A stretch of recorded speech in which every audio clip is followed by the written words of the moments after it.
Perfecto, pues nada, muy buenas tardes. Bienvenidos de nuevo a una nueva tertulia de Pompaelo.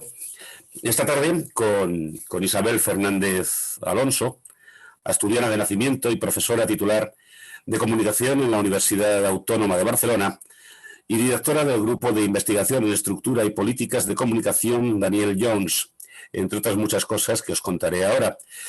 Es licenciada y doctora en Ciencias de la Información, sección Periodismo, por la Universidad Complutense de Madrid, donde realizó su tesis doctoral sobre las políticas de medios en España durante los años de transición a la democracia.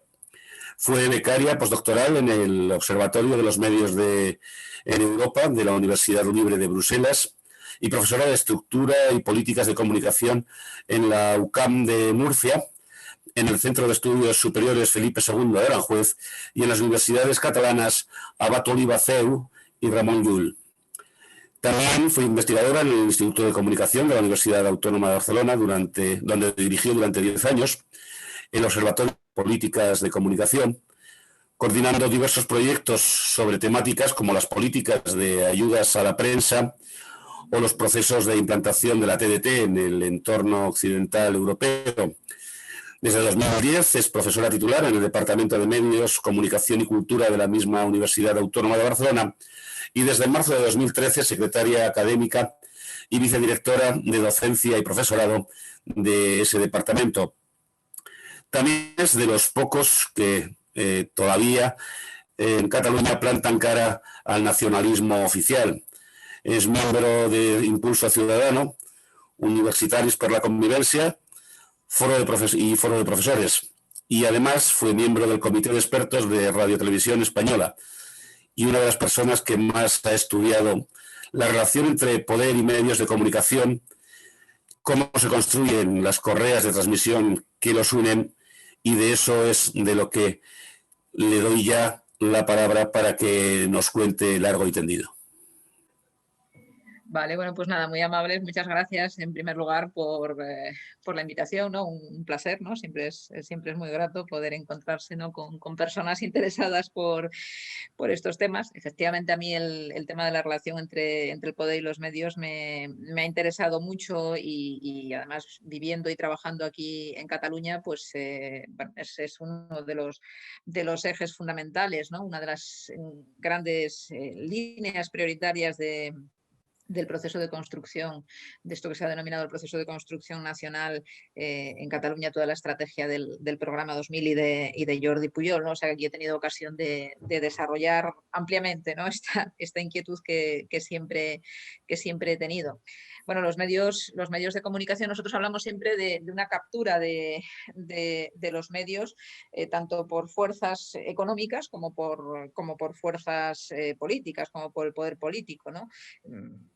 La captura económica es evidente, los grandes anunciantes pueden condicionar, como sabéis perfectamente, el tratamiento de según qué temas, no digamos la dependencia de las entidades financieras en forma de créditos o lo que sucedió durante toda la etapa de todos los años más duros, ¿no? de la crisis financiera, pues bueno, se produjo un fenómeno, el caso de Prisa es paradigmático, de canje de deuda por acciones, ¿no? que hace que los bancos entren directamente, las entidades financieras, en los consejos de administración en un momento en el que la información económica es nuclear, ¿no?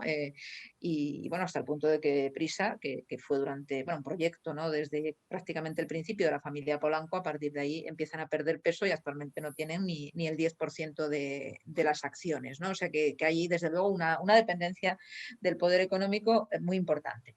Pero yo me voy a centrar en la otra, en la que tiene que ver con el poder político, y para ello, bueno, quisiera hacer una breve introducción al marco mediático en el que estamos, a las características de nuestro sistema de medios en el contexto occidental, y luego ya ver cuáles son esas formas, o las que son para mí hay tres formas fundamentales de control o de intentar interferir de alguna manera en el poder, en los medios por parte del poder político, ¿no?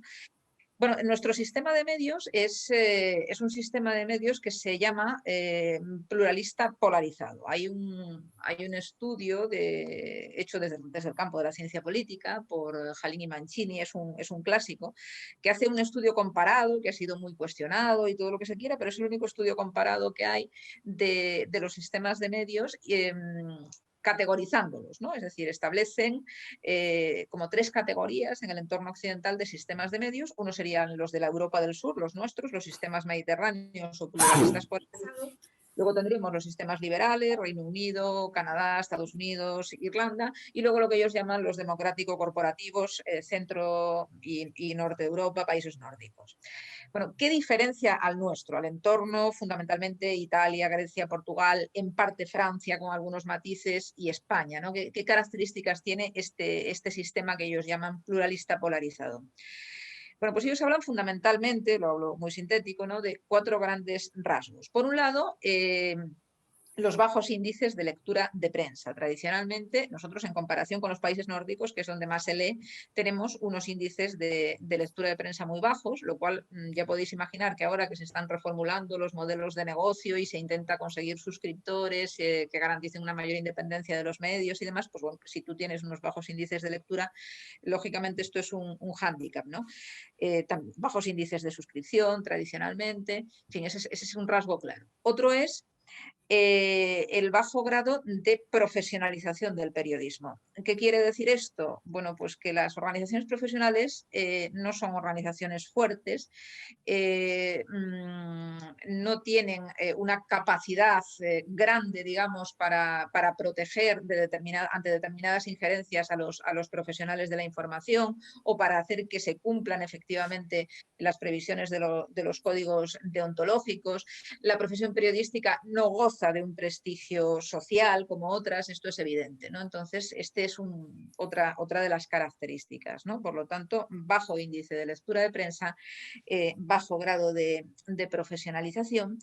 Y luego otras características que destacan son, por un lado, el paralelismo político, lo que ellos llaman el paralelismo político, que se ve muy claro, es la fácil identificación entre medios y tendencias políticas, ¿no? Esto es un rasgo muy, muy nuestro que yo creo que se está extendiendo también bastante en el propio modelo liberal, que siempre se ha caracterizado por un periodismo, comillas, más objetivo.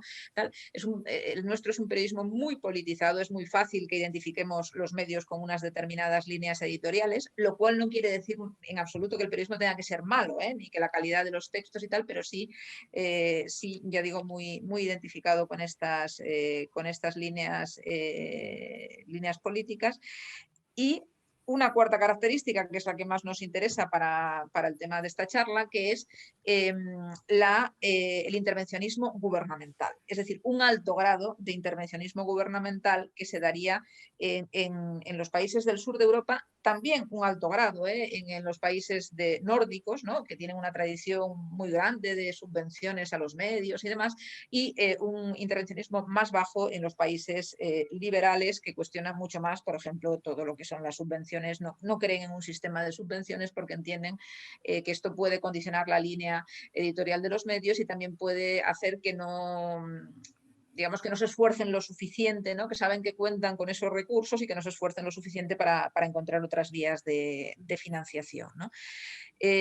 Lo que dicen Jalín y Mancini es que el intervencionismo que se observa en los países de la Europa del Sur combina, o sea, frente al de los países nórdicos, que sería más bien heredero de esa tradición del estado del bienestar, de políticas de subvenciones para impulsar el pluralismo en el sector y demás, el nuestro combinaría elementos, sí, de la tradición del estado del bienestar, pero también una serie de elementos, digamos, de corte autoritario, derivados de que las democracias del sur de Europa son, no todas, pero son democracias más jóvenes y pervivirían todavía unas ciertas formas de hacer de otra época, ¿no? Ellos interpretan todas estas características buscando raíces históricas, ¿no?, como puedan ser, por ejemplo, la larga pervivencia del feudalismo, ¿no?, que podría generar unos determinados comportamientos que se podría vincular de alguna manera a la baja profesionalización, o por ejemplo el triunfo de la contrarreforma católica. Es decir, hay toda una serie de de factores históricos en los que entran. Pero vaya, yo creo que estas características que he dicho son fáciles, bueno, los datos de lectura son los que son, yo creo que es evidente que los periodistas están en una posición frágil como profesión, como grupo, y también creo que el paralelismo político y las formas de injerencia o de intervencionismo gubernamental, creo, desde luego que son evidentes, ¿no? Entonces a mí me gustaría que la charla se centrase en cómo se concretan, ¿no? ¿Cuáles son esas formas que tiene, esas herramientas, digamos, de las que dispone, esas vías por las que el poder político puede condicionar de alguna manera los contenidos de los medios? Digo los contenidos, no digo líneas editoriales, porque creo que aquí hay que hablar también de medios públicos, y los medios públicos no deben tener línea editorial. Es decir, un medio público, a diferencia de los privados, que es absolutamente legítimo que tengan sus preferencias temáticas, sus enfoques, lo que no es legítimo obviamente es que ofrezcan una información sesgada, pero bueno, pueden incidir más o menos en unos temas, puede por supuesto haber una línea oficial, una opinión, un tal, pero no así en los medios públicos, ¿no? Pero el poder político intenta incidir en las líneas editoriales de los medios privados y desde luego en los contenidos, yo creo, de los medios públicos, a veces incluso llegando a editorializar, ¿no? Yo esto lo veo cada vez y me resulta, me genera, claro, como profesora, digamos, de la cosa, pues me genera mucho rechazo esta cuestión. Entonces, yo diferenciaría fundamentalmente tres maneras, ¿no? Tres mecanismos de intervención en el sector de los medios. Yo no sé si alguien quiere, o sea, yo sí que me había planteado lanzar así una primera pregunta para ver cómo vosotros lo percibís, es decir, ¿cuáles pensáis que son estos mecanismos de los que dispone el poder político?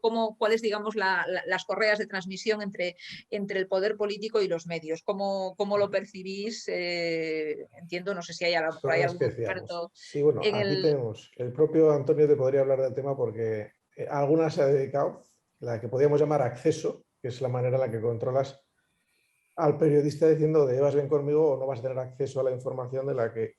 Sí, bueno, o tienes tus preferencias a la hora de filtrar una cierta información o a la hora de,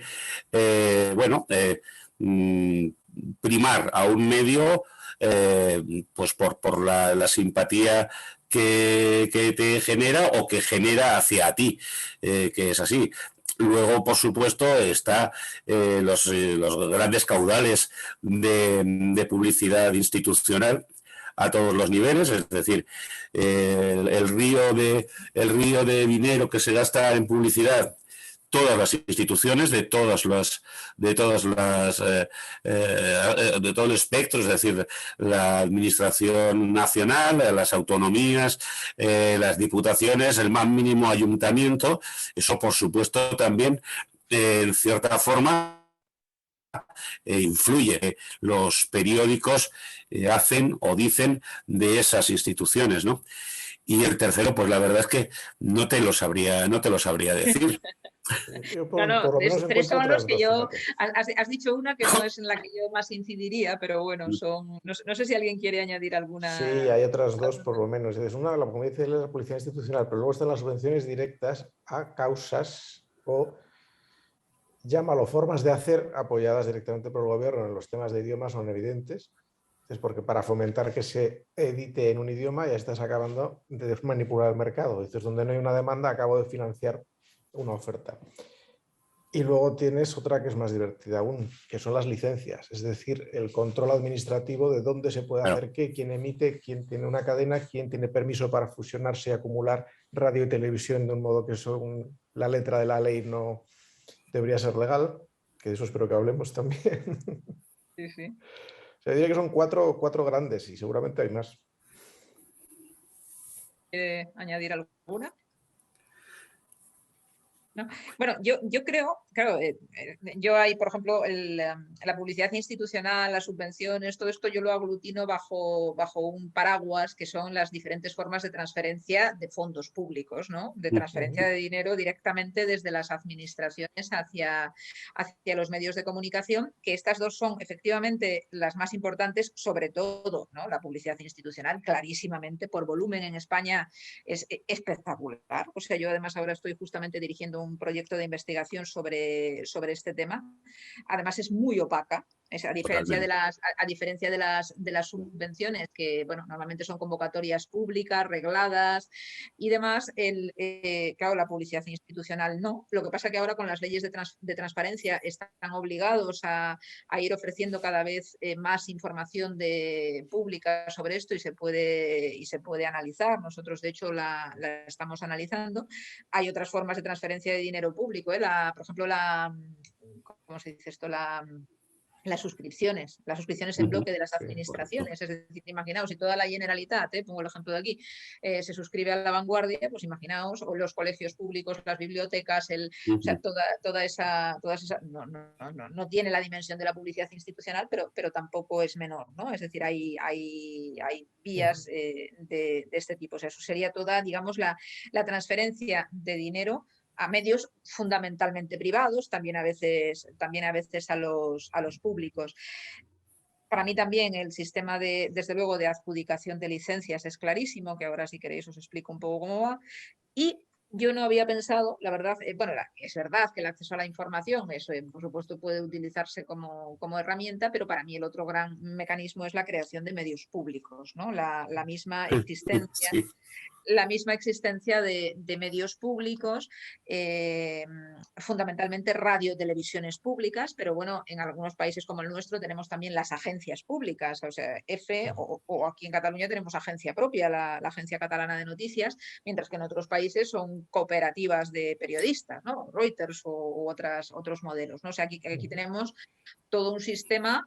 Además, que se conjuga con una administración enorme y tienes medios públicos de alcance nacional, de alcance autonómico, de alcance local. Aquí incluso hemos tenido de alcance provincial, promovidos por las diputaciones. Es decir, que hay todo un entramado de medios públicos. O sea que, resumiendo, a mi modo de ver, estos serían como las vías más evidentes en nuestro entorno, ¿no? Medios públicos, adjudicación de licencias, es decir, quién puede operar en el mercado siempre de los medios terrestres, ¿no? Porque otra cosa es ya el satélite o la IPTV, que esto no se rige por un sistema de licencias, y luego todas las formas de transferencia de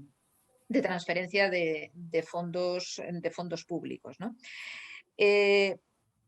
Por empezar por lo que puede ser más sencillo, más fácil de entender, el sistema de licencias, bueno, se rige, está en función del ámbito de cobertura y se justifica por la utilización del espectro radioeléctrico. Es decir, el espectro radioeléctrico es limitado, se utiliza para muchos servicios. De hecho, se están desplazando, ¿no? Se está modificando continuamente la planificación, porque los operadores de telecomunicaciones van ocupando progresivamente el espectro que tradicionalmente ocupaba la televisión. Son frecuencias que les interesan. Entonces, esto explica todos los movimientos que nos están haciendo, nos obligan a resintonizar los receptores. Pero bueno, el espectro es limitado y se tiene que decidir a qué se destinan las diferentes frecuencias. La planificación de ese espectro es una competencia exclusiva del Estado. Las telecomunicaciones son competencia del Estado según la Constitución y por lo tanto es siempre el gobierno español, es un real decreto el que planifica, pues, qué frecuencias se destinan a la radio, a la FM o a la TDT de cobertura estatal, de cobertura autonómica, de cobertura local. Todo eso lo planifica el Estado, siempre de acuerdo con las comunidades autónomas, ¿eh? Normalmente no hay ahí ningún especial conflicto y normalmente es una cosa acordada. eso es la planificación, ¿no? Que es un poco qué frecuencias hay disponibles. Luego el proceso de adjudicación de licencias depende del ámbito de cobertura. Si son operadores de cobertura estatal, de cobertura nacional, estas licencias las concede el Gobierno de España. Si son operadores de cobertura autonómica o inferior, local, comarcal, lo que sea, eso ya depende de las comunidades autónomas. Así se ha ido ajustando, ¿no? Así se ha ido interpretando lo genérica que es la Constitución sobre este reparto de competencias. Entonces, ahora mismo al Estado le queda solamente las licencias de TDT de cobertura nacional, porque la radio es toda local. O sea, todas las licencias de radio que se han otorgado en democracia son de FM y la frecuencia modulada es cobertura local. Por lo tanto, lo único que puede adjudicar el Gobierno de España, ya digo ahora mismo, son licencias de TDT para operadores que emitan en todo el Estado. Y a las comunidades autónomas les queda la TDT de cobertura autonómica, la TDT de cobertura local y la frecuencia modulada. Normalmente son los propios gobiernos los que adjudican las licencias a través de unas comisiones de contratación que se forman en el ministerio, en la consejería que tenga la competencia correspondiente y que están formados por funcionarios que normalmente son ascendidos políticamente, por cargos políticos, por lo tanto suele ser una comisión, digamos, de personas de confianza del gobierno de turno, ¿no? La que evalúa, digamos, las solicitudes, que normalmente son pues una propuesta técnica, una propuesta de programación y una propuesta económica, ¿no? Se puntúa en el concurso correspondiente y bueno, se le adjudica la licencia a quien sea, ¿no? a la empresa que sea. Esto es lo habitual, excepto en Cataluña, que aquí tenemos un regulador independiente entre comillas, que es el Consejo Audiovisual de Cataluña, que aquí desde 2005, hace ya bastante, hace más de 15 años, es el que se encarga de adjudicar las licencias. El problema es cómo se designa a los miembros del Consejo Audiovisual de Cataluña, que yo no creo que sea en absoluto un regulador independiente. Pero bueno, esto es un debate, ¿no? Porque en España podría ser la Comisión Nacional de Mercados y Competencia y con un sistema de elección de los miembros diferente, digamos, el que adjudicase estas licencias. Pero no, normalmente son, ya digo, los gobiernos, ya sea el gobierno de España, ya sean los gobiernos autonómicos, excepto en Cataluña, que es el CAC. ¿En qué se ha traducido este sistema? Bueno, pues en que no es nada difícil intuir cuando uno ve quién se presenta a los concursos, no es nada difícil intuir quién los va a ganar, ¿no? Si pensamos en cualquier canal, si yo os digo, intuid a ver qué gobierno le concedió la licencia de emisión a La Sexta y quién se lo concedió a 13, seguramente que acertaréis en qué etapa política fue. El caso de La Sexta, además, yo recuerdo que fue especialmente polémico porque se tuvo que modificar la ley de televisión privada para introducir un operador analógico más, porque desde el año 2000 todas las licencias eran digitales y con La Sexta se hizo una excepción en 2005 y se le dio una licencia de 2 programas digitales con la posibilidad de que uno de ellos emitiese en analógico, lo cual le dio pues, una ventaja competitiva con respecto a Veo y Net Televisión, que solo podían emitir en ese momento en digital. Lo de polémica es un eufemismo, ¿no, Maribel? Porque aquello es que efectivamente es una ley a la medida. Eso es completamente... Bueno, ahí cada uno, yo ya confío siempre en la inteligencia de quien me escucha, ¿no? Entonces, la cosa fue así, ¿no? Es decir, se modificó la ley de televisión privada para que pudiese excepcionalmente emitir en analógico. Y luego, además, se modificó también, recuerdo, un decreto ley, ¿no? Que no es, bueno, esta medida que no está prevista para estas cosas, obviamente, constitucionalmente, sino para circunstancias excepcionales.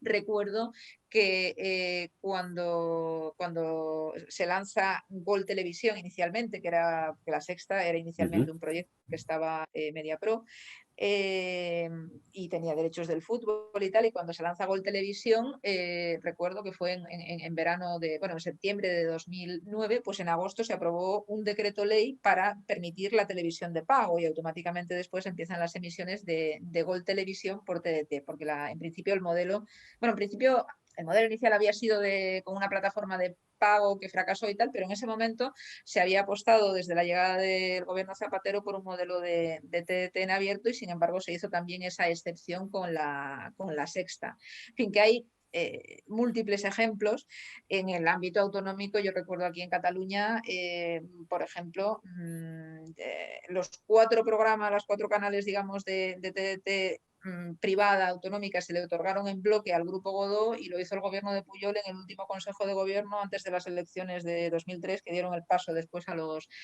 tripartitos. O sea que además se hacen a veces en momentos puntuales. O sea que el estudio de estos procesos, bueno, se puede ver, y en el caso de la radio igual, que no es nada extraña, digamos, la confluencia entre digamos, el gobierno de turno y la línea editorial de las empresas beneficiarias, y esto se explica por el procedimiento. Ya digo, son estas comisiones de contratación que están insertas en los ministerios o en las consejerías correspondientes, y en donde no hay, desde luego, no son organismos independientes, ni hay no son criterios técnicos lo que están aplicando en esa mesa de contratación. Claro, ¿cuál es el problema? Que para tener una opinión lo suficiente, el asunto es que, claro, nosotros no tenemos acceso a esos expedientes, a las propuestas que hacen las empresas y a cómo se evalúan. Los únicos que tienen acceso, digamos, a esos expedientes son las empresas implicadas, ¿no? Entonces, claro, nosotros no podemos ir más allá de decir, bueno, coincide que... Bueno, o ver este tipo de cosas que son llamativas, ¿no? Esto que os explicaba de La Sexta, o cuando, por ejemplo, a Prisa se le permite modificar las condiciones del contrato concesional. No sé si os acordáis que inicialmente tenía un canal en TDT que era Canal Plus, que era un canal de pago. Esa época me acuerdo muy bien. Y de repente pasó a ser 4, un canal en abierto, ¿no? Es decir, Prisa hace allí una apuesta por un canal en abierto, y eso requirió modificar las condiciones del contrato concesional que tenía Prisa con la administración. Claro, la ley dice que se pueden modificar, pero claro, en unas circunstancias muy justificadas, tal. Claro, está muy justificado el fomento del pluralismo, el no sé qué, claro, este tipo de decisiones. Y coincide, claro, también con una etapa de gobierno socialista, ¿no? Por más que, digamos, la proximidad, yo creo, de los gobiernos socialistas con el Grupo Prisa, yo creo que fue mayor, ¿no? en la etapa ya en los años 80 que después en la etapa de Zapatero, ¿no? Pero bueno, se han producido todo este tipo de evidencias en las que hay o sea, cuando uno las pone todas juntas, es raro ver, o yo por lo menos desconozco, casos de este tipo en los que se produzca una medida que favorece claramente a un grupo y que no haya, digamos, una conexión de alguna manera editorial. ¿A quién favorece lo que pasó con A3 Media cuando se hizo con La Sexta para evitar que quebrara, pero sí, pero espera, pero se supone que no se pueden acumular esa cantidad de licencias o canales, ¿no? A ver, es que eso fue otra cosa, eso fue una medida, bueno, también es una forma, desde luego, y que tendría que ver, ¿no? Engancha perfectamente, no solo con la concesión porque me he limitado a la concesión de las licencias, pero en todo este proceso de dar entrada a actores privados están, por supuesto, los procesos de concentración, ¿no? Hay una normativa de concentración, y yo recuerdo que se flexibilizó precisamente para favorecer.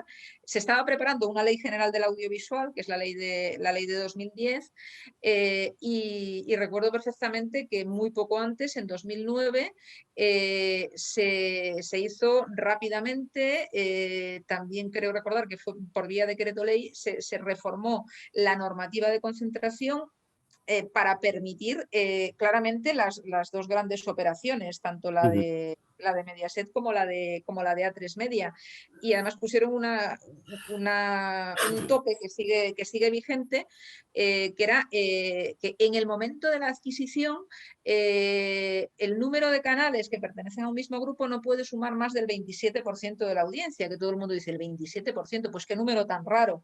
Claro, uno miraba y claro, dice, claro, es que si sumas la audiencia que tienen todos los canales de estos grupos no alcanza, o sea, era justo para que pudiesen, para que fuese posible, ¿no? O sea, coincide, claro, luego ya que cada uno saque sus conclusiones, pero si tú estás preparando una ley audiovisual, que es una ley que lo regula todo, ¿qué sentido tiene adelantar unos meses la normativa sobre concentración? Pues claro, estaban presionando, a mí me decían que claro, veías a los responsables de estos grupos, bueno, ir a reuniones a Moncloa, es decir, que claramente, bueno, querían que se flexibilizase la normativa normativa de concentración para permitirles hacer esas operaciones. Pero claro, hay siempre unos límites a la propiedad para evitar bueno, situaciones de monopolio en el mercado, ¿no? Entonces, se flexibilizó justo...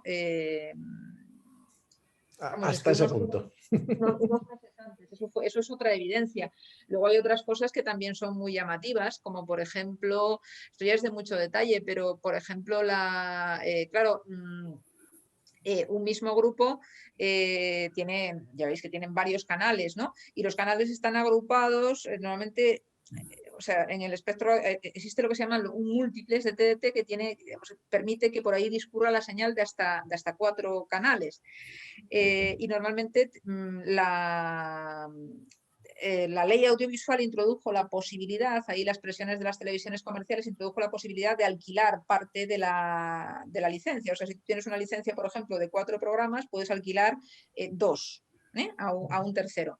Pero claro, si los alquilas, lo suyo sería que eso constase, o sea, que tú llames que yo como investigadora llamaba en su momento al ministerio y digo, bueno, quiero enterarme porque no me acabo de aclarar aquí quién tiene qué alquilado, porque es evidente que estos canales, hay canales que ya los veis, Disney, no sé qué, pero estos canales obviamente no son de producción propia de sus propietarios, aquí hay algún tipo de acuerdo.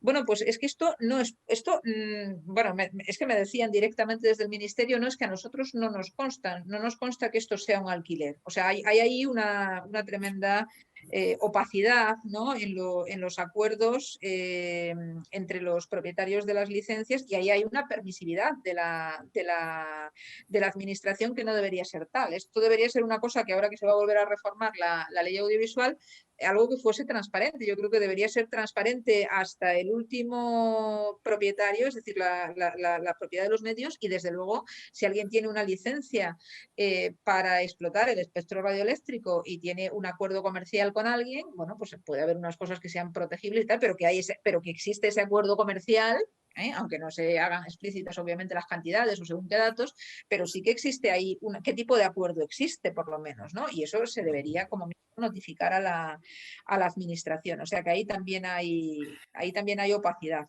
Pero bueno, en definitiva, la administración tiene la capacidad de dar entrada y luego la capacidad de jugar, por ejemplo, con los límites a la concentración para autorizar o no, según qué operación.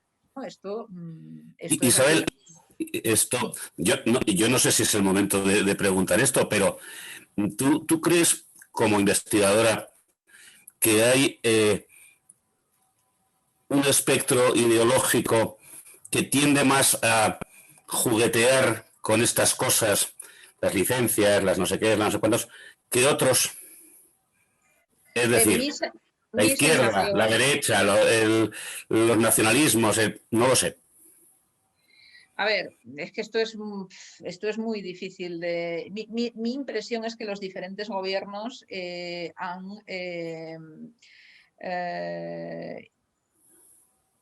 utilizado, digamos, nadie ha modificado, o sea, no hay ningún gobierno que haya optado por otorgar, por regular esto de tal manera que la adjudicación de licencias correspondiese a un regulador realmente independiente. Esto no lo ha hecho nadie.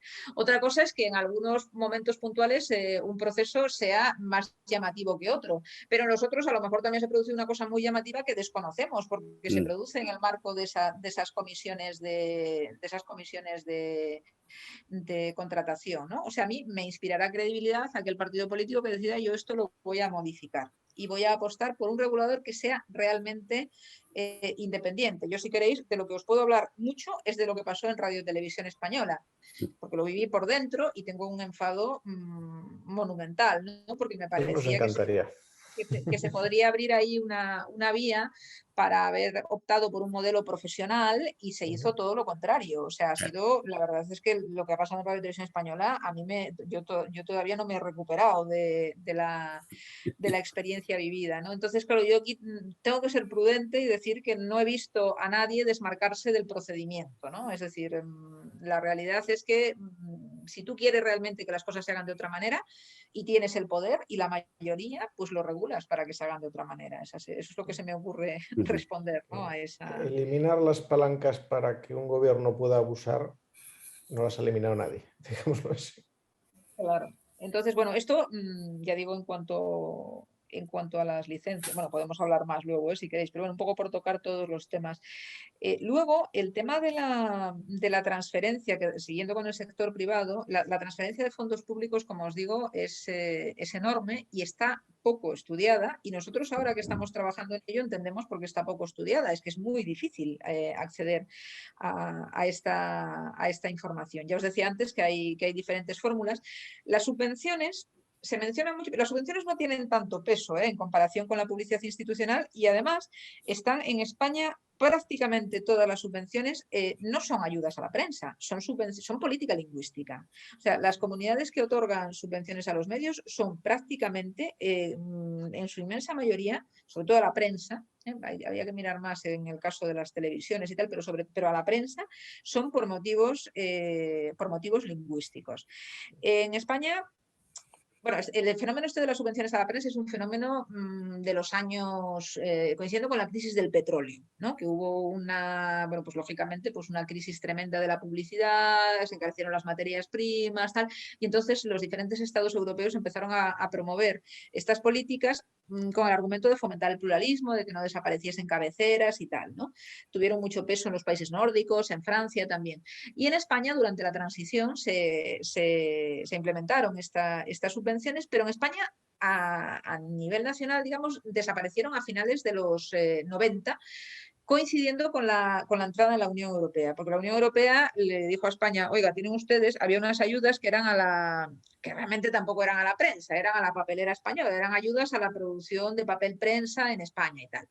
Y claro, al entrar en la Unión Europea dijeron: oiga, en un mercado único no caben las ayudas a las empresas, a las papeleras españolas, ¿no? Entonces, aprovechando eso y que la situación en aquel momento era mejor y tal, las suprimieron todas las ayudas directas, y quedaron solo el IVA reducido, el IVA del 4%. Estos son ayudas indirectas, ¿no? Normalmente se llama ayudas indirectas a las que son así a todo el sector, y las directas las que van a un medio concreto y para un fin concreto. Entonces, ahora mismo ayudas, subvenciones del Estado a los medios no hay. Ahora bien, sí que las hay en comunidades autónomas. Las comunidades autónomas pues, y son fundamentalmente por razones lingüísticas. Aunque aquí en Cataluña también, es un caso que conozco bien, ha habido ayudas puntuales que, más allá de las lingüísticas, pues yo qué sé, por ejemplo, recuerdo cuando se lanzó el diario Ara, que en 2010, una de las cabeceras más importantes nacionalistas, le dieron, por su lanzamiento, le dio la Generalitat 1 millón de euros. Imaginaos que os dan 1 millón de euros para lanzar una empresa, pues qué bien, ¿no?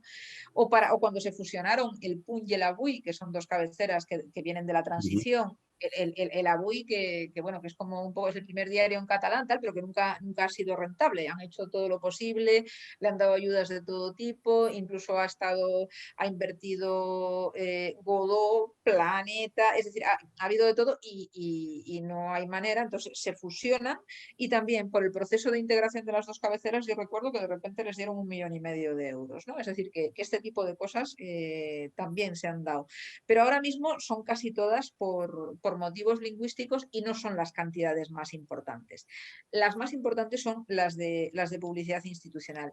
Y el tema de la publicidad institucional es muy importante porque, bueno, como sabéis, la publicidad institucional obviamente tiene que estar orientada al cumplimiento de funciones de servicio público. Aquí hemos tenido algunas campañas que eso manifiestamente tenían un contenido propagandístico. De hecho, la publicidad institucional está prohibida en periodo electoral, por algo será, ¿no? Porque que no se utilice para bueno, destacar ciertas actuaciones de obras públicas, cosas que hay por la propia administración.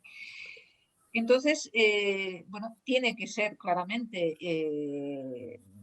está vinculada a la información sobre servicios públicos, pues campañas de la Dirección General de Tráfico, de Medio Ambiente, de Sanidad, de lo que sea, ¿no? Y tiene todo el sentido. Ahora bien, claro, eso una vez que lo insertas en los medios, estas campañas, bueno, pues cuánto cuestan y cómo revierten en las cuentas de las empresas, que eso es lo que nosotros ahora estamos estudiando. Nosotros hemos publicado, que si queréis os lo puedo pasar, además es muy reciente, en la revista de Estudios Políticos, un artículo que analiza los contratos de publicidad institucional a los principales medios que ha dado la Generalitat entre 2007 y 2018. Es un estudio amplísimo. Conseguimos vía transparencia esos datos, porque es verdad que la Generalitat en los últimos años sí que los hace públicos y detallados por medios, porque así lo establece la Ley de Transparencia de Cataluña y bueno, está muy bien, es decir, por lo menos tenemos esa información. No tenemos, sin embargo, la de las diputaciones, ayuntamientos, bueno, ahí, claro, es que tienes que sumar todas las administraciones y las cantidades son ingentes.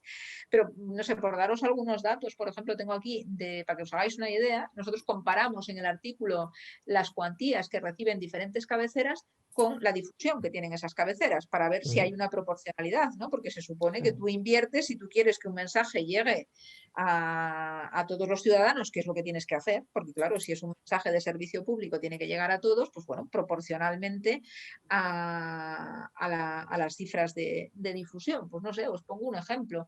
Es decir, en el periodo 2007-2018, por ejemplo, el Punt Avui, que es un diario muy nacionalista, que curiosamente, no sé si reparasteis en eso cuando se aplicó el 155 en Cataluña, hizo automáticamente un expediente de regulación de empleo y además dijo que que estaban muy afectados por la publicidad institucional. Claro, que una empresa llegue a ese punto quiere decir que su dependencia es realmente grande, ¿no? Entonces el Punt Avui, por ejemplo, entre 2007 y 2018 recibe, según los datos que nosotros tenemos, 13.278.875 euros en todos esos años. Y tiene una audiencia media de, no llega a 24.000 ejemplares, una difusión de 24.000 ejemplares. Lo comparamos, por ejemplo, con El País, que tiene en este mismo periodo una audiencia, ahora es menor, pero de media de 31.000, o sea, mayor que el Punt Avui, y sin embargo lo que recibe El País son 3.274.630, o sea, es decir, 3 millones y pico frente a 13 millones y pico, teniendo más audiencia El País. Luego ya, si bajamos a los diarios liberales y conservadores, esto ya, la diferencia es estratosférica, ¿no? Porque, por ejemplo, El Mundo, en este periodo, con una audiencia media inferior, que es una difusión de 11.000 y pico ejemplares, que es pues es la mitad aproximadamente que el Punt Avui. Con la mitad de difusión, el Punt Avui recibe más de 13 millones y El Mundo recibe 314.430 euros, ¿no? Si nos vamos a las radios, pasa lo mismo, ¿no? Si comparamos, por ejemplo, las cifras que tengo aquí de RAC1, que es la radio de Godó, la radio ahora más escuchada porque ha obtenido un montón de licencias en todos estos años y tiene una cobertura enorme. Pues en este periodo, 668.000 oyentes, 10 millones y pico de euros. Si tú te coges la COPE, que tiene, desde luego, tiene menos audiencia, puede tener 4 veces menos audiencia, 151.000 oyentes, pero tiene 281.000 euros. Claro, es que eso es como, no sé, 40 veces menos. Claro, es que o sea, las cifras, bueno, las tenemos aquí, cualquiera que tenga interés, son muy llamativas. Y yo, desde luego, luego te lo paso. Y luego, por ejemplo, que yo entrevistando, ¿no?, a los pocos que nos concedían entrevistas, claro, les preguntábamos, oye, pero por ejemplo en los digitales, hay digitales, como por ejemplo aquí hay un digital muy leído que es Crónica Global, que prácticamente no ha recibido casi nada de publicidad institucional y sin embargo los otros digitales, los digitales nacionalistas, que son muchísimos, han recibido muchísima. Y claro, yo le decía al responsable del área, digo, oye, pero es que claro, es una información de servicio público, además teniendo en cuenta lo fragmentada que está Cataluña y que quien lee Crónica Global no es el lector del Nacional o de tal, digo yo, es que si tú no colocas esa publicidad en Crónica Global, hay media Cataluña que no la va a ver directamente. Entonces esto no tiene ningún tipo de justificación. O sea que nosotros en el caso de Cataluña, en este artículo yo creo que lo hemos demostrado, estamos trabajando en otras comunidades, pues yo estoy convencida de que esto no es una exclusividad, ¿no? de Cataluña, sino que sucede... Aquí creo que me lo corregirá Antonio, hace cosa de 2 años puede ser una pequeña publicación que solamente hablaba de lo que había hecho el gobierno, no de lo que habían hecho otros niveles de la administración, es decir, el gobierno autonómico. Sobre el reparto de la publicidad institucional, efectivamente salía, ¿cómo decirte?, más o menos igual de desviado que lo que estás diciendo, pero imagino que si vamos hacia abajo, en cuanto a ayuntamientos, ya la vamos a liar. Bueno, es que claro, pero además es que claro, no hay publicidad, no hay transparencia de todo esto, porque es que deberíamos tener no solo los datos así de cuánto, pero aquí esto es porque los tenemos. Bueno, hay una parte que ha sido vía transparencia, pero tenemos estos datos a saber si están todos, claro, correctos, porque luego hay campañas comerciales, que si la lotería, que si empresa pública. La administración del Estado, por ejemplo, ahora mismo este año, si mal no recuerdo, me parece que ha incrementado, yo creo que era como un 87% el presupuesto de publicidad institucional. O sea, una cosa brutal. Había pasado como, no sé, como de 60 millones o no llegaba, o 50 millones a 120, me parece que están previstos para este año, una cifra así. Pero luego aparte hay campañas de publicidad comercial que normalmente es más presupuesto que el otro, pues eso, la Lotería Nacional, Renfe, no sé qué. Claro, todo eso... Correos...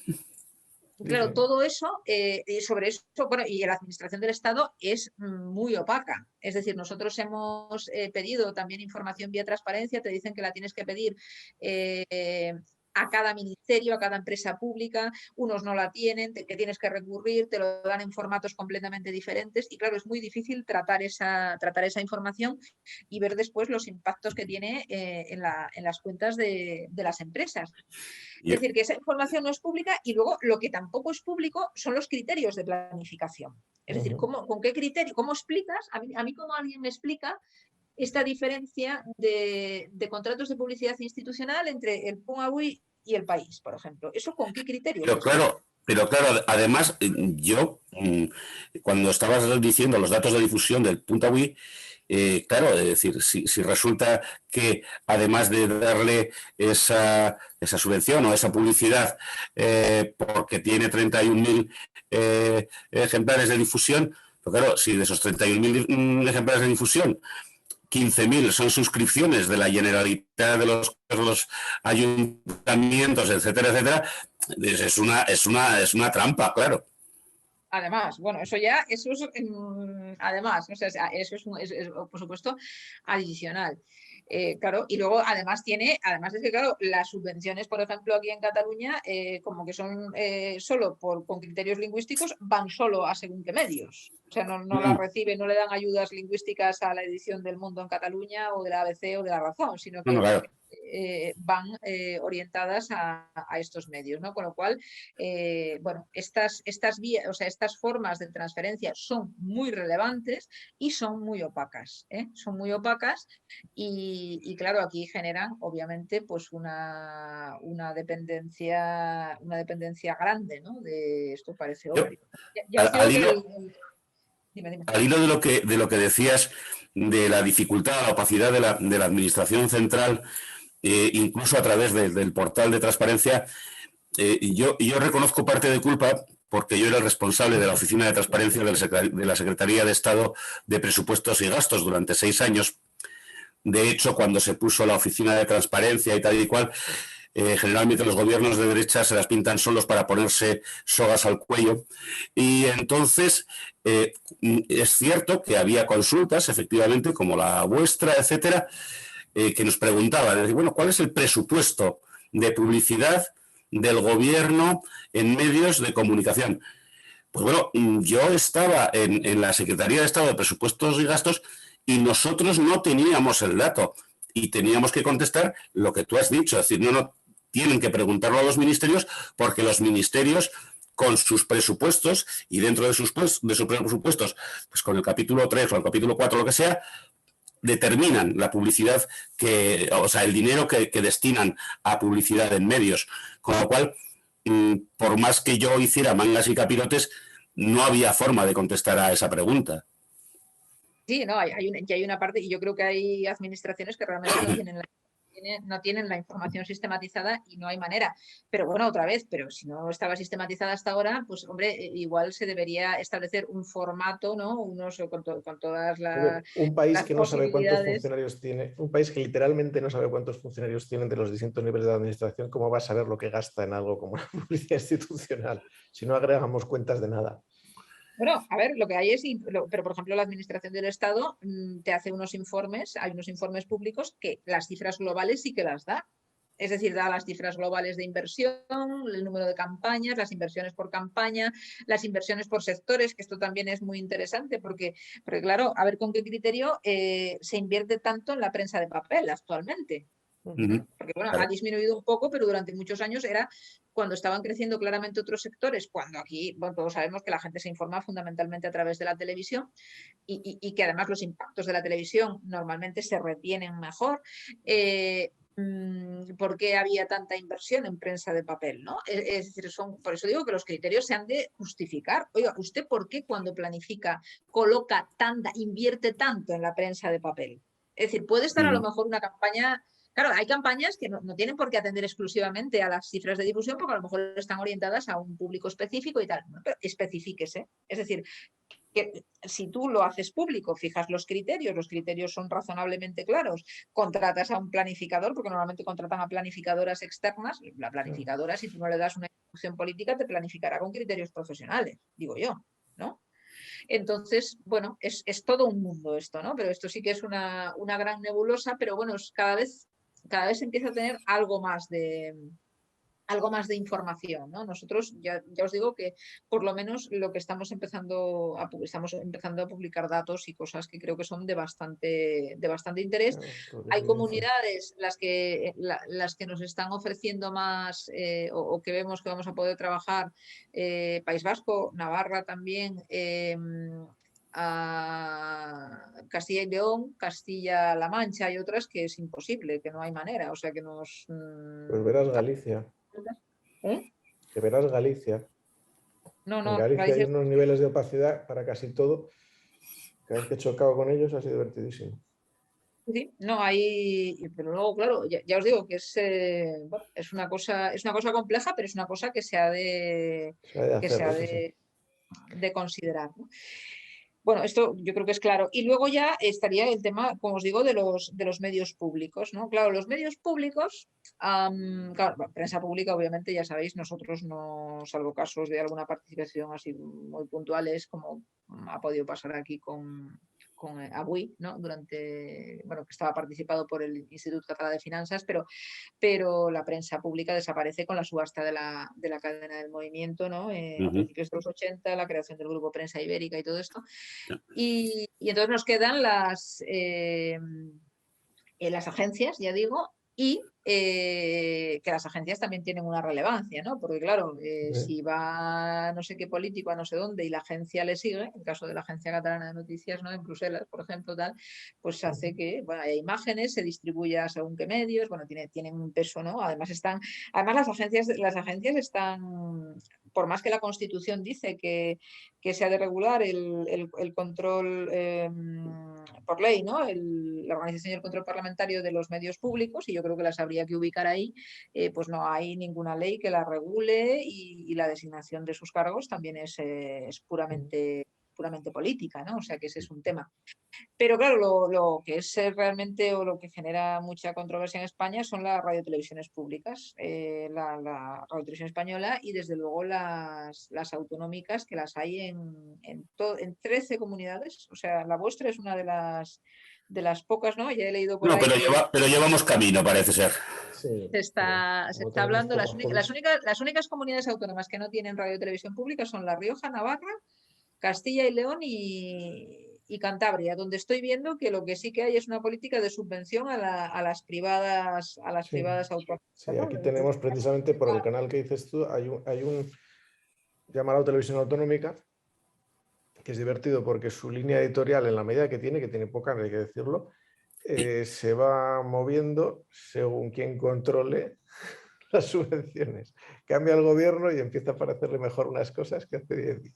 Bueno, es que Promecal, que es el grupo Promecal, ¿no? Claro, Tiene efectivamente. participación, yo diría que en la televisión privada de Castilla y León y también en la de La Rioja, Exacto, que ¿no? sigue el Que mismo modelo, hay gobiernos diferentes, ¿no? Quiero decir completamente. y parece que recibe subvenciones en todos Sí, los sí, casos. y Luego, hace 2 días aquí teníamos un gobierno nacionalista pleno y se llevaban muy bien con él también. son temas, bueno, son temas interesantes todos, ¿no? Pero bueno, en todo caso, aquí la vía, claramente, o sea, dejando al lado estos casos, allí donde hay radiotelevisiones públicas, bueno, por un lado, un elemento importante es el presupuesto. Claro, como dependen de los presupuestos públicos, pues según cuánto quieras tú potenciar un medio público, le puedes ayudar o lo puedes fastidiar mucho, porque claro, con planificaciones en presupuestos anuales, claro, la planificación en televisión, claro, si te hacen un gran recorte, te hacen polvo, pero claro, esto no lo puedes hacer de un día para otro, ¿no?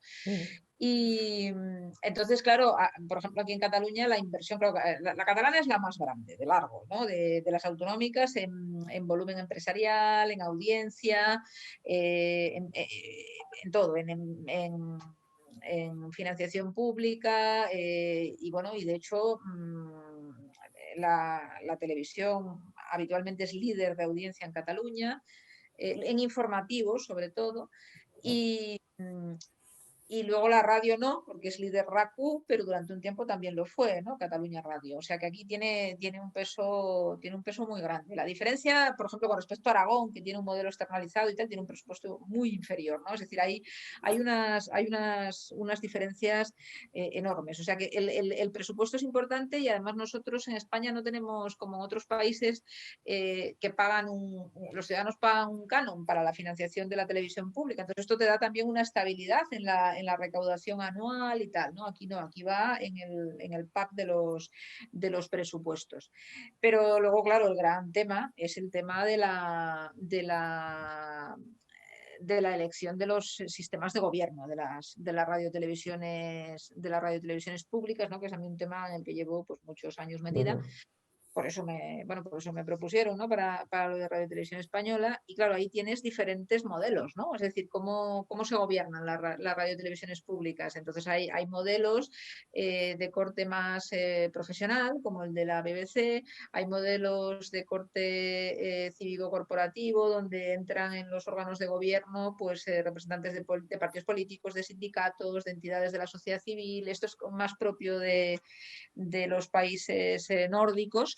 Y luego ya en la Europa del Sur, normalmente los modelos nuestros son o el gubernamental o el parlamentario. El gubernamental es el que tuvimos aquí, para que nos entendamos, hasta la reforma que se hace en la época de Zapatero, que era un consejo de administración con un director general dotado de amplísimos poderes, nombrado directamente por el gobierno para un periodo que coincidía con la legislatura. O sea, eso claramente es un modelo de corte gubernamental. Luego cambia y se elige atendiendo a las fuerzas parlamentarias, ¿no? Es el Parlamento el que elige a todo el Consejo y luego entre los miembros del Consejo al presidente, con mayorías diferentes, porque esto se ha ido cambiando. Una cosa que yo creo que fue buena, yo esto lo aplaudí, creo que durante un tiempo dio un buen resultado de la reforma de la etapa de Zapatero, era que se requería una mayoría cualificada. Claro, si tú requieres una mayoría cualificada de 2/3 y además en aquel momento excepcionalmente, algo inimaginable, pues hubo un amplísimo acuerdo parlamentario. O sea, prácticamente todo el Parlamento votó a favor de Luis Fernández, el primer presidente de Radio y Televisión Española, y fueron aquellos años, bueno, pues que mejoraron mucho las audiencias, recuerdo premios internacionales, tal, o sea, fue una etapa, yo creo que de lo mejor que hemos tenido, ¿no? en la radio y televisión pública.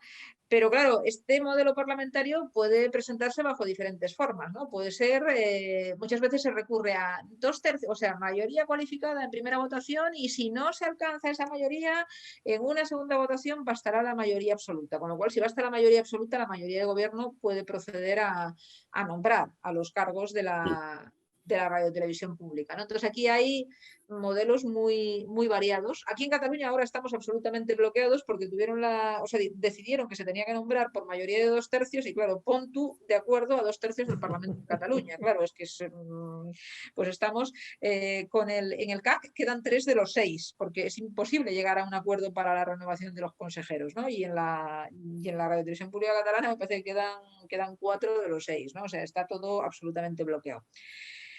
En Radio Televisión Española, que es un poco quizás lo que más puedo aportar yo, en Radio Televisión Española, al final del mandato de Rajoy, hicieron una reforma introduciendo un modelo que combina, lo tenemos vigente, que combina elementos del parlamentario y elementos del profesional. Yo ya os digo que toda mi simpatía está con el modelo profesional. Yo creo que y mucho más que con el democrático corporativo, yo no creo que tenga que haber representantes de nadie en el Consejo de Administración de los medios públicos. Creo que tiene que haber profesionales que trabajen con independencia y que den voz a las diferentes sensibilidades sociales, ¿no?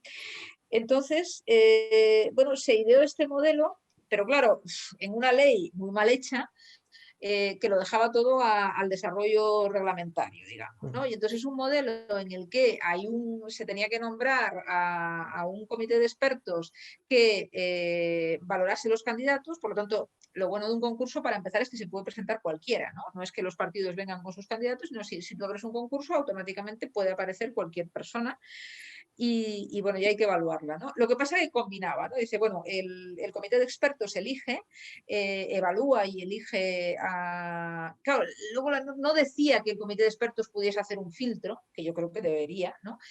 Y luego ya el Parlamento pues hace el nombramiento definitivo de los 10 miembros del Consejo de Administración. Claro, esto ha sido un desastre desde el principio. Tardaron en decidir cómo se configuraba el comité de expertos, yo creo que un año prácticamente. En medio se produjo la moción de censura. Entonces modificaron la ley por decreto ley rápidamente y intentaron nombrar un consejo de administración provisional, pero no consiguieron los votos. No sé si recordáis aquello, hubo como 7 votaciones entre el Congreso, el Senado, el tal. Y luego acabaron nombrando administradora única a Rosa María Mateo, porque eso estaba previsto en ese decreto ley. Decía, bueno, si no hubiese acuerdo, acabará siendo el Congreso, claro, porque además reservaban el decreto ley era para reservar al Congreso la posibilidad del nombramiento, porque el PP se había producido la moción de censura, pero el PP controlaba el Senado, tenía mayoría absoluta en el Senado. Entonces hicieron ahí ese decreto ley absolutamente infumable para controlar el proceso de transición hasta que se resolviese el concurso. Entonces, claro, en ese contexto, bueno, por un lado, aprueban el decreto ley para quitar al Consejo de Administración que había, nombrar uno provisional que no lo consigue, no sé si recordáis, además recuerdo aquel tuit de la directora de Público, ¿no? Entonces, de Pardo de Vera, diciendo que Pablo Iglesias le había ofrecido la presidencia de Radio Televisión Española. Bueno, aquello recuerdo que fue un verano increíble.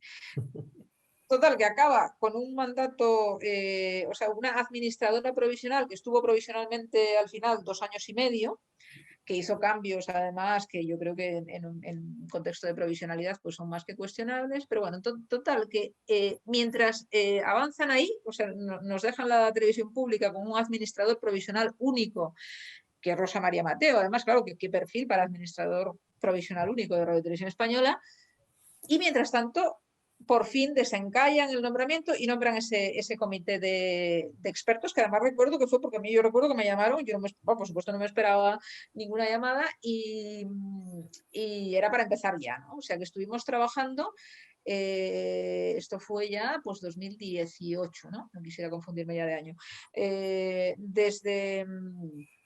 Desde agosto hasta diciembre, en esos meses. Claro, nos llevó mucho trabajo evaluar todo aquello porque había casi 100 candidatos y porque les pidieron el currículum, un proyecto de gestión de la radiotelevisión pública, había proyectos de cientos de páginas, o sea, imaginaros, éramos 17 miembros del comité de expertos, bueno, pues ahí nos reunimos, ideamos un procedimiento de trabajo en equipo para intentar que hubiese unos criterios razonables y nosotros en diciembre entregamos una prelación de 20 candidatos, ¿no? Los 20, nosotros decidimos que los 20 que pasaban, digamos, a las comisiones de nombramientos del Congreso y Senado, los 20 mejor puntuados, siempre que tuviesen más de 65 puntos, ¿no? Eso fue un acuerdo del comité que lo respaldó la comisión parlamentaria y tal, ¿no? Total, que nosotros terminamos nuestro trabajo y entregamos, y ustedes aquí tienen a los 20 posibles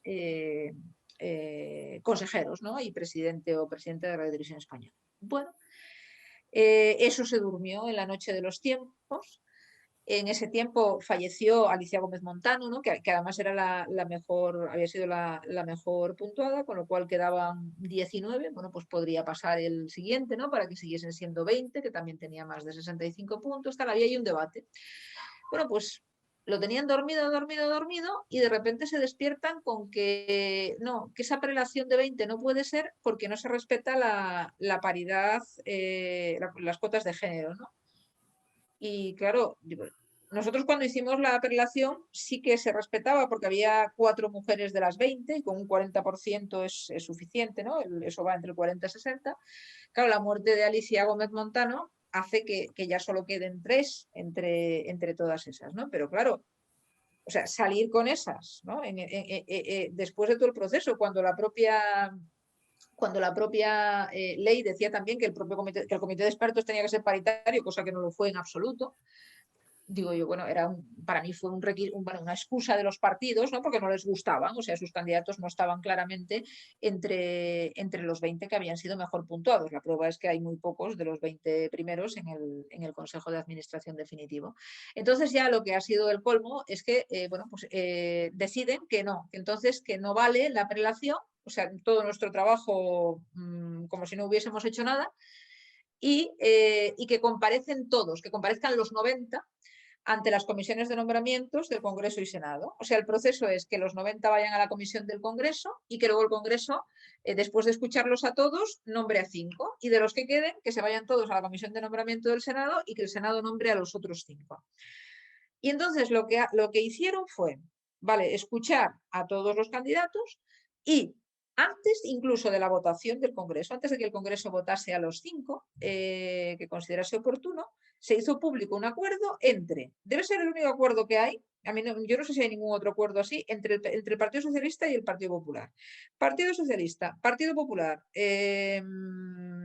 PNV y Podemos llegan a un acuerdo para nombrar a todos, a los 5 del Congreso y a los 5 del Senado. Y encima lo hacen público antes incluso de la votación del Congreso de los Diputados. De tal manera que dejan a los candidatos, que había personas, bueno, a cualquiera, porque esto no se le hace a nadie, pero personas además de un prestigio y de un nivel, o sea, los dejan en una situación en la que ya se conoce quiénes van a ser los designados, pero hay todavía una parte de gente que tiene que comparecer ante la Comisión de Nombramientos del Senado.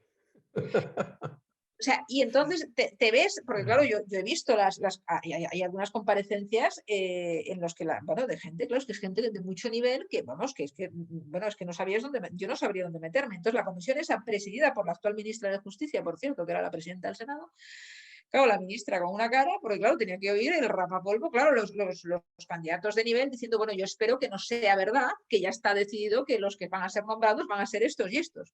Pues lo fueron. Es decir, el acuerdo aquel que firmaron, o sea, nombraron a esos 10 y nada, nombraron el mínimo de mujeres a 4, la cuarta me parece que era de las últimas puntuadas, o sea que el criterio de género era obviamente un pretexto.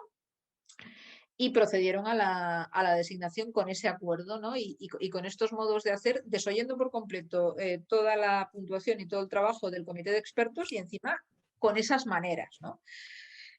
Claro, es un desastre. Es decir, lo que se proponía, la primera vez, ¿no?, que se intentaba legalmente introducir un modelo o algunos elementos al menos de un modelo de corte profesional, pues ha sido un fracaso absoluto. O sea, aparte de que tardaron, claro, tienes una administradora provisional durante 2 años y medio para terminar haciendo esto, ¿no? O sea, fue una cosa increíble, ¿no? Bueno, esto es un ejemplo clarísimo, ¿no? De injerencia política y de falta de respeto. Yo ya no digo, mira, finalmente a nosotros, al comité de expertos, pero sobre todo a los candidatos, ¿no? Y yo creo que ha tenido muy poca repercusión para lo grave que me parece en términos de calidad democrática, ¿no? La capacidad, desde luego, para hacer concursos y para resolver y para apostar por modelos de corte profesional, que es finalmente, fijaos que es el debate que hay en torno a la judicatura también, ¿no? Sí, sí. Sí, que está siendo además una recomendación, bueno, casi una exigencia, ¿no? Desde la Unión Europea de introducir un modelo de corte profesional y los partidos se resisten, ¿no? Claro, pero la A justicia tiene esas una gran cuotas. ventaja ahí. La justicia tiene una gran ventaja que es un poder reconocido del Estado, mientras que el periodismo no, a pesar de la función pública que tiene, a pesar de ser parte de la administración, en cuanto a que es un medio público, después eso de asegurar su neutralidad de momento no está ni mucho menos con la misma prioridad en la agenda europea. Y así nos va. No Yo sé. te iba a Bueno, yo ya he preguntar, hablado mucho, yo no sé si quiere hablar alguien, porque no sí, desconozco si yo tenía una hay. pregunta y además de la mala idea, y creo que Antonio tiene cara de tener dos o tres, además, no sé si Hombre, en el chat no veo más. Yo tenía una que es a malas en el sentido de que, vamos a ver, como has dicho antes, la razón de existencia de muchas de estas subvenciones que se critican por, por la arbitrariedad que tienen, no sé si porque existan, es precisamente garantizar la existencia de una prensa más o menos diversa, ¿no? Que haya más de una o dos, porque si no, la duda es si sobreviviría. Estamos viendo que un mercado de modelo liberal, como han dado en llamar, como es el estadounidense, están teniendo que recurrir a financieros, entonces, para que se compren como proyecto de prestigio o como no se sabe qué, grandes medios de comunicación porque se van a la ruina. Es decir, estamos viendo que hay el modelo non-profit, está el modelo de la subvención del millonario, está el modelo de... Entonces, se está hundiendo el mercado y estamos hablando de un mercado grandísimo. Ahí en la prensa local está pasando a modelo non-profit a toda velocidad. Y el otro, es decir, el mercado nacional, es inmensamente más grande que el nuestro. Y a pesar de todo tienen dificultades. Si quitamos esas medidas de, llámalo distorsión, esas subvenciones, ¿quedaría algún medio viable? Porque creo que lo que has hecho además de analizar lo que pagan es el efecto que tienen las cuentas. Pero claro, esto hasta ahora hemos analizado algunos casos y ya te digo que los casos que hemos analizado, es que, por ejemplo, en los casos de las editoras de Ara o de Hermes, que hayamos identificado, al menos, pero yo es que creo que hay mucho más, porque no hemos podido entrar en, imagínate, los 900 municipios de Cataluña, que tienen convenios y cosas diversas, pero solo con datos de la Generalitat, de las principales diputaciones y tal, el 20% de los ingresos vienen del sector público. Y en otras empresas menores que están analizando otros compañeros y tal, de subvenciones y tal, pues también un porcentaje muy elevado. Yo creo que, a ver, en Cataluña clarísimamente hay un volumen de medios locales, comarcales, digitales, que eso está clarísimamente, es artificial. Es decir, eso no sobrevive en un mercado competitivo de ninguna manera, ¿no? O sea, yo creo desde luego que, claro, es que el asunto cuando en este sistema pluralista polarizado, claro, el tema de las ayudas, desde luego, es que hay que mirarlo con lupa y primero ver si tiene sentido y segundo, si tiene sentido, ver cómo se articula. Pero claro, si son los propios gobiernos los que los conceden, si los criterios además son tan arbitrarios, porque aquí hubo un momento en el que había, pues eso, una línea de ayudas lingüísticas y otra que se llamaba ayudas a proyectos, pero la idea guía de las ayudas a proyectos era la construcción del Espai Català de Comunicació, claro.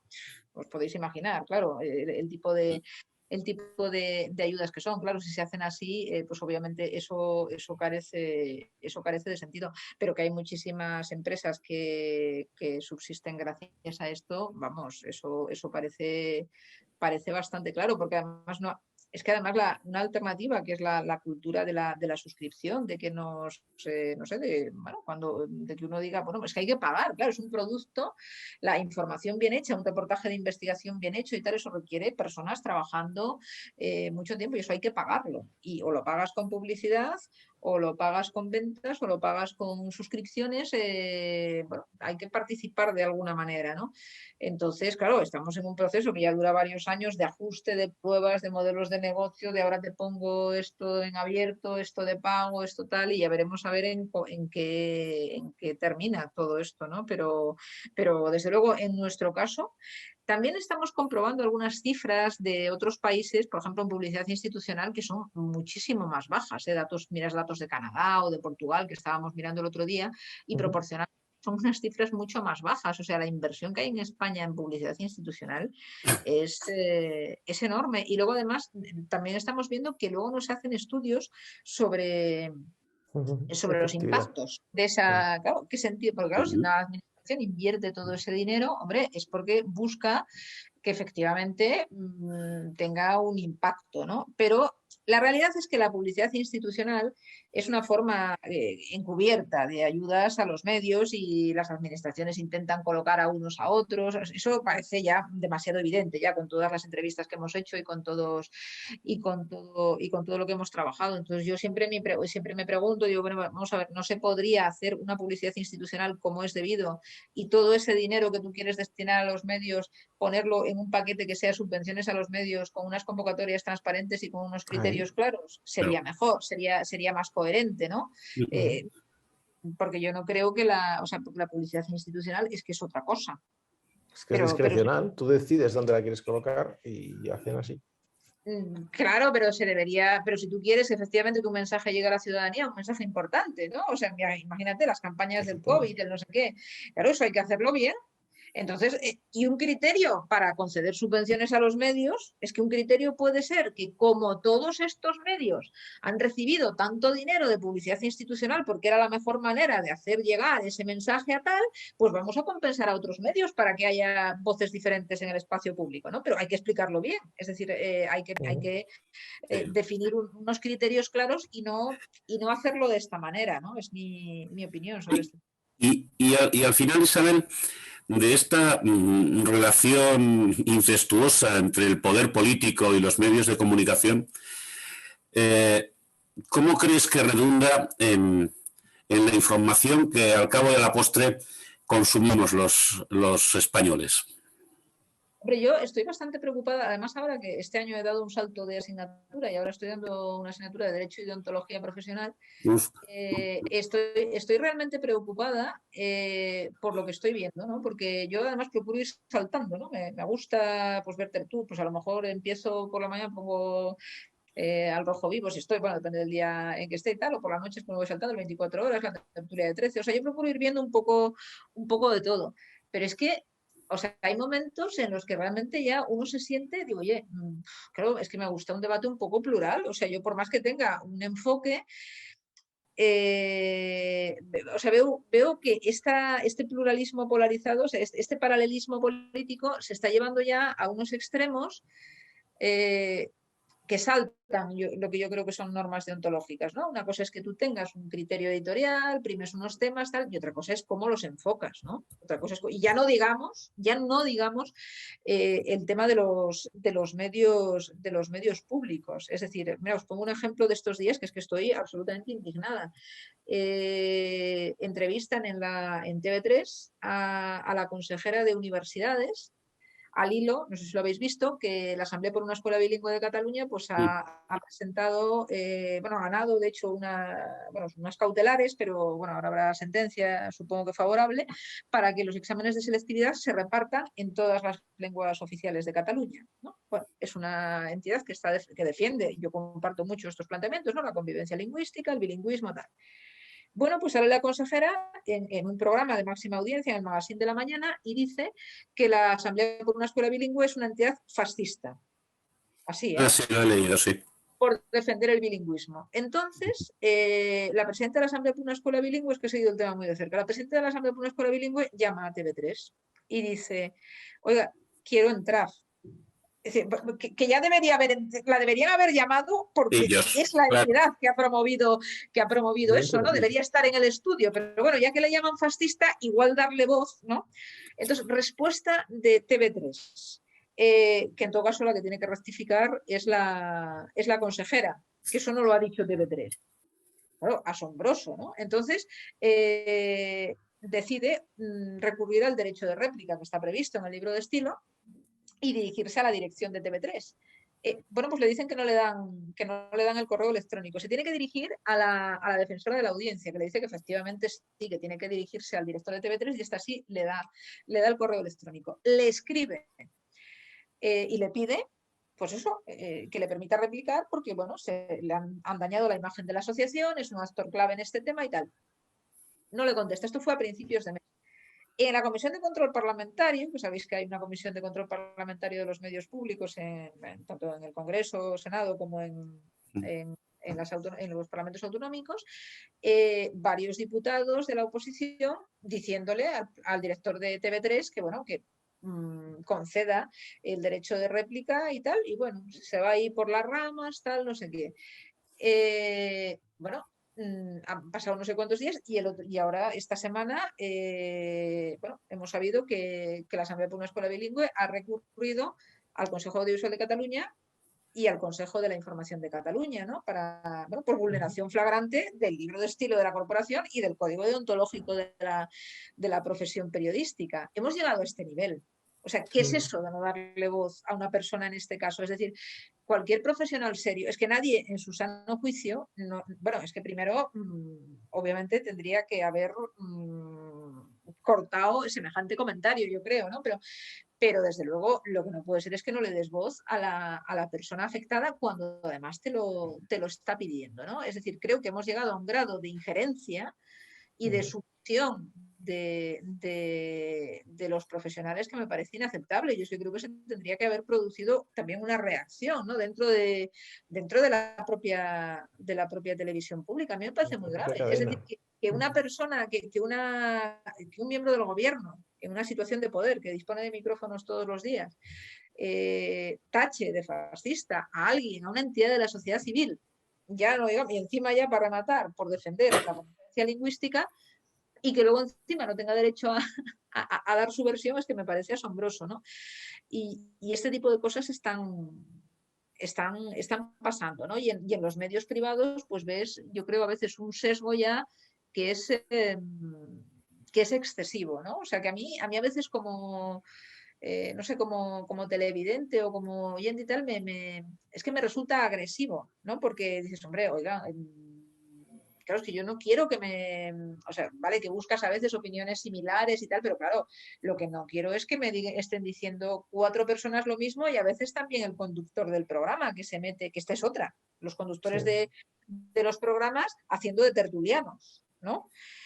Entonces yo creo que hay un grado de polarización política que está también que se retroalimenta, ¿no? Y que está permanentemente. Pero claro, pero eso al final conduce a que la propia sociedad se polarice precisamente porque al final cada uno, menos los que quizás pues por nuestra profesión tendemos a mirar un poco de todo, cada uno intentamos escuchar o leer o ver lo que no nos va a poner de los nervios y de mala leche. Y por lo tanto, ese pluralismo polarizado del sistema informativo español, si lo llamamos así, que me gusta mucho en lo de pluralismo y me gusta muy poco en lo de polarizado, lo que acaba haciendo es polarizar la audiencia y por lo tanto polarizar la sociedad. Claro, y por eso yo creo que en este contexto es especialmente importante el papel de los medios públicos como punto de encuentro de diferentes sensibilidades, porque los privados están especialmente polarizados, ¿no? Y lo que no puede ser es eso, que este grado de es que pierden toda su razón de ser los medios públicos si se prestan o entran no en ese, bueno, lo de TV3 yo es que creo que es una cosa única, ¿no? Pero yo incluso veo en televisión española, que la suelo ver mucho, pues a veces me encuentro también, yo he llamado recuerdo hace poco también al defensor de la audiencia, cabreada ya por el tratamiento que estaban dando en un programa, ¿no? Es decir, es preocupante porque además no sé, es como O sea, no solo es que solo se ofrecen unas versiones, sino que hay a veces como un desprecio a otras maneras de pensar que, bueno, tú puedes combatir, bueno, tú puedes discutir, tú puedes rebatir, tú puedes, pero claro, pero es que estamos en un entorno democrático, ¿no? Entonces, esto ya yo creo que estamos entrando en unas dinámicas pues bastante peligrosas, ¿no? Y yo creo que aquí periodismo y política van bastante de la mano y no sé cómo se puede, o sea, yo creo que debería haber una reacción contundente, desde luego, o cabe una reflexión por lo menos dentro del mundo del periodismo en este sentido, ¿no? Yo es que creo que habría un espacio, yo lo creo tanto en la política como en el periodismo y creo que hay muchos ciudadanos muy cansados, ¿no? de esta tensión permanente y que quieres escuchar, bueno, pues que no te pongan a... Claro, es que hay cada tertuliano y cada cosa que, por ejemplo, en los medios públicos que a mí me parece absolutamente inconcebible. O sea, es que no me cabe en la cabeza. Bueno, a mí no me cabe en la cabeza que nadie insulte a nadie en ningún sitio. Pero es que en un medio público, o sea, es que nos estamos encontrando con este tipo de cosas, ¿no? Ya digo, lo de aquí de Cataluña es una cosa que a mí me tiene realmente perpleja, ¿no? Pero... Pero es lo que ha no cambiado sé, el grado. Yo me estoy acordando de un programa que me encantaba, que se llama El Vaya Semanita de la televisión vasca, en el que de forma rutinaria, amable y tranquila se reían y despreciaban a ciertos puntos de vista y a alternativas políticas. O sea, era desprecio continuo y es el mismo método que utilizan algunos programas humorísticos de TV3 es y que, eso ya a se da ver, por sentado. es que hay ciertas cosas que cuesta entender. Yo he visto, por ejemplo, recuerdo, esto lo planteábamos, lo planteaba de hecho en clase con los estudiantes, recuerdo cuando las elecciones catalanas un pronunciamiento de un sector de profesionales de TV3 rechazando que Vox tuviese, cuando le mandaron, digamos, la propuesta de cobertura informativa a las juntas electorales, la propuesta de cobertura de la campaña, se quejaban porque decían que Vox no tenía que tener cobertura. Y digo, pero vamos a ver, es que la ley es clarísima. La ley dice que hay grupos que tienen cobertura por su presencia en el Parlamento en la legislatura anterior y hay otros que es lo que se llama grupos políticos significativos que aunque no tengan en ese momento, como era el caso de Vox, presencia parlamentaria, sin embargo, sí que han obtenido más de un 5% en otras elecciones equivalentes en el territorio de Cataluña, que eran las generales anteriores o las europeas o lo que sea, ¿no? Entonces, con la ley en la mano, es que no es discutible, es que tienes que darle cobertura. Y tú lo que no pueden decir los trabajadores de la televisión pública es que a un determinado partido político te guste más, menos o tres cuartos, Es no le legal, das, punto. no le das cobertura. Esto es inconcebible. O sea, es que yo realmente, yo escribí un artículo sobre esto, ¿no? Porque, claro, a ver, vamos a ver, es que yo no es que simpatice con los bloques electorales y con que se tengan que utilizar los criterios de la cobertura de la propaganda para hacer la cobertura informativa. A mí eso me parece bastante lamentable. Ahora bien, pero la alternativa tiene que ser una cobertura racional y respetuosa con todos de los medios públicos, te gusten más o menos, pero si la fuerza política está en el juego democrático y se presenta a las elecciones, pues que todo el mundo hay fuerzas políticas que no le gustan. Es que eso es obvio, ¿no?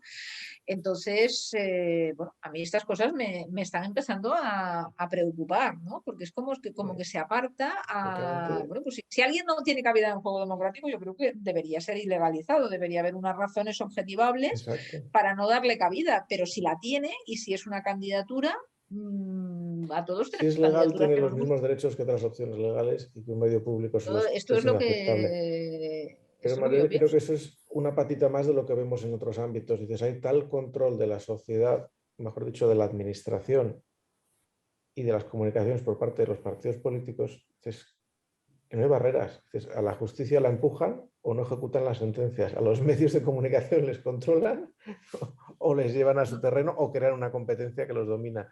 No, Le yo, fallan las correas a los partidos. yo hay cosas bueno, conociéndolas menos, pero conociendo un poco, desde luego, a mí que digan, a mí cuando han dicho, por ejemplo, que debería dimitir el Consejo General del Poder Judicial, claro, yo digo, pero ¿cómo que debería dimitir el Consejo General del Poder Judicial? Deberían dimitir los que son incapaces de renovarlo, ¿no? Exacto. Es decir, oigan, es que es su trabajo renovar el Consejo General del Poder Judicial. Vamos a dejar sin nombramientos y sin funciones y paralizado el sistema judicial. ¿Y qué nos garantiza que si dimite el Consejo General del Poder Judicial, los que han sido incapaces de nombrarlo hasta ahora lo van a nombrar después?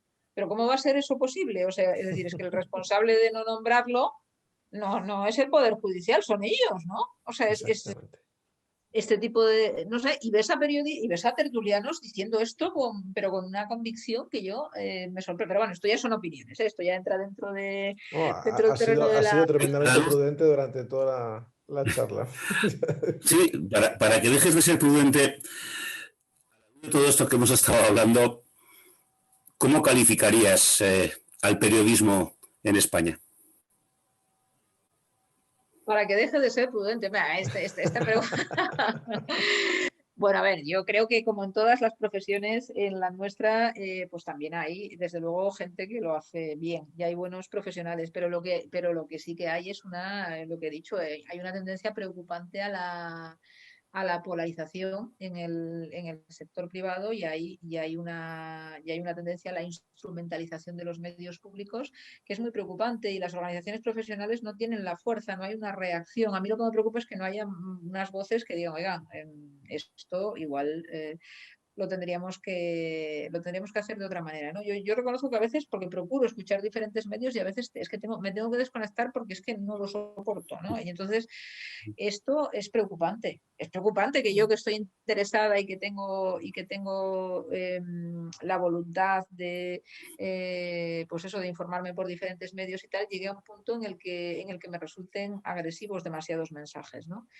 Entonces, bueno, yo creo que habría que apostar más. Por ejemplo, en las tertulias a mí me parece un tema clave. O sea, es que hay gente que piensa muy diferente, pero que es capaz de debatir con mucha contundencia, pero con Con rigor respeto. y con respeto. O sea, es que se puede estar en las antípodas de algo y ser capaz perfectamente de, mira, yo es que discrepo completamente de todo esto, pero estoy dispuesta a hablar, es decir, estoy dispuesta a debatir todo lo que sea necesario, ¿no? Y yo creo que eso, no sé, tenemos que hacer lo posible, ¿no? Desde la academia, desde el periodismo, desde tal, porque yo creo de verdad que hay mucha gente que lo valoraría, ¿no? Es decir, ¿Sabes? Me estás recordando a los que dicen que hace falta un partido de centro, pero nadie es capaz de venderlo.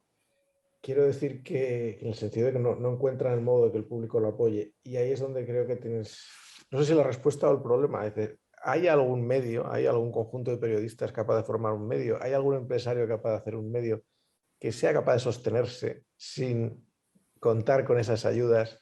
Porque no las iba a tener en el momento en que intenta librarse de esas a correas. ver, tampoco podemos hacer, quiero decir, yo creo que sí que hay medios, programas y periodistas que son Sí, muy sueltos serios, sí, ¿no? hay muchos y Nos muy dejamos buenos. llevar a veces por todo el ruido, que este es otro problema también, que a veces uno se deja llevar por el ruido, porque a lo mejor si viésemos la sesión completa de una comisión parlamentaria no nos quedaríamos con la imagen que tenemos de un momento puntual de unos Totalmente exabruptos. de acuerdo. Y hay Sería magníficos peor periodistas. posiblemente la imagen, pero bueno, oye, subiendo el nivel de aumentos al microscopio sobre el periodismo en España, a mí me preocupa mucho que los periodistas, el periodista individual, el chaval, la chiquita que está empezando o que lleva ya tiempo trabajando en un medio, etcétera, a lo mejor no se sienta excesivamente libre de hacer el periodismo que él cree, porque se debe, bueno, a todo ese entorno, sea el poder político, sea el poder económico, etcétera.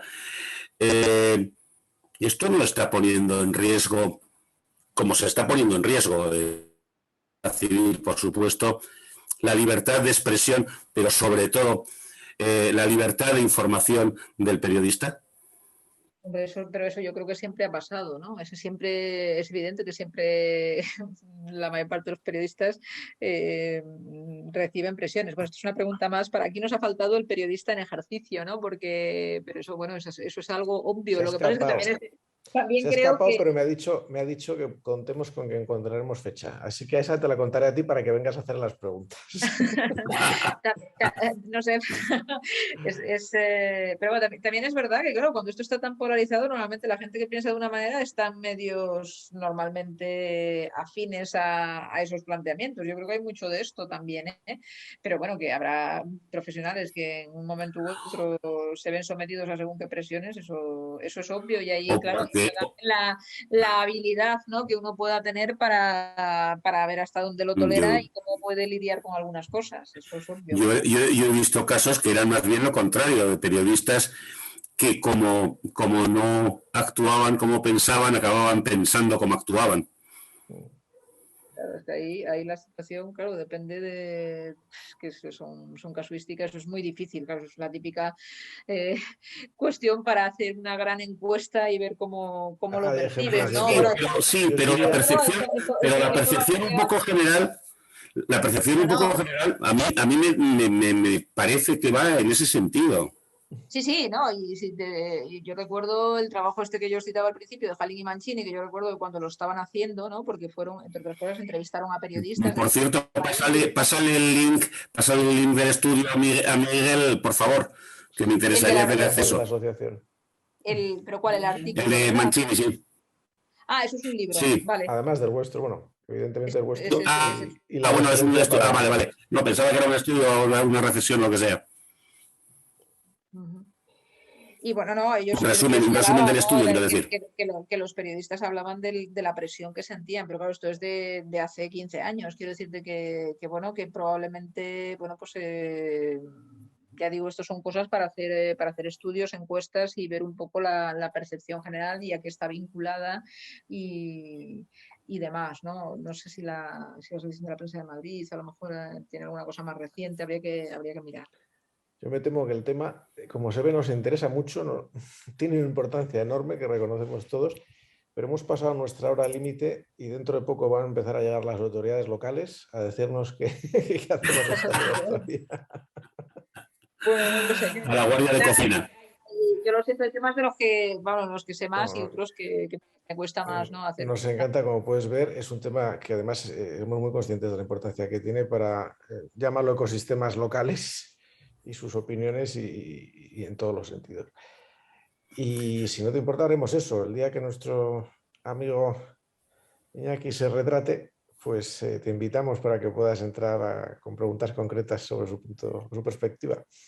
Hombre, encantada, sí, Yo creo que puede estar entretenido. Hemos empezado hace unas semanas y la intención es seguir, no de forma continua, sino en la medida que podamos a lo largo de estos meses, específicamente tocando temas de prensa, funcionamiento de prensa, evolución de prensa, modelos de prensa, poder, es porque cada vez está más claro que es uno de los ejes, no de lo que es evidente que es importante, pero es que sus cambios nos están afectando a todos. Muy bien, pues muchísimas gracias, Maribel. Nada, muy amable, muchísimas gracias a todo, un placer para mí, no sé, bueno, espero, no sé, haber dicho alguna cosa de interés. Muchas. Muchas. Te aseguro que muchas. Muchísimas gracias y esperamos tenerte de vuelta más pronto que tarde. Igualmente, venga, un placer. Si Chao. vais por Barcelona, decidme alguna cosa. Ojalá. Por supuesto.